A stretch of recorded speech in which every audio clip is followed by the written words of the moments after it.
ಎಷ್ಟೊತ್ತಾತ್ರಲಿಪ್ಪ time ಅದ್ ಬರಿ ಹೋಗೋಣ ನಡ್ರಿ. ಏ ಅಡಿಗೆ ಕೊಂಟ್ರಿ ಜಾಗ ಸರಿ ಇಲ್ಲ. ಇಲ್ಲೇ ಒಬ್ರ ಅಜ್ಜಾರ ಅದಾರ, ಅವ್ರಿಗೆ ಬೇಕಾಗಿ ಆಶೀರ್ವಾದ ತಗೊಂಡು ನಡ್ರಿ. ಸಮಸ್ತ ಲೋಕ ಸುಖಿನೋ ಭವಂತು.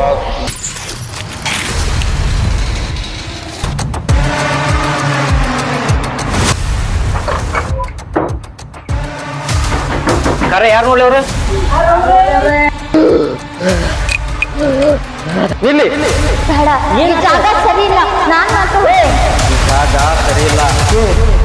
ಅವರು ನಾ ಕರೆಸ್ತಾರಲ್ಲ, ಬೇರೆ ಏನೋ ನಡ್ದೈತಲ್ಲಿ ಇಲ್ಲಿ ಸಿಕ್ಕೊಂಡಿ ನಾವು ನಂತರ ಪಾರ ಅದಕ್ಕೆಲ್ಲ ಅವನ ಕಾರಣ.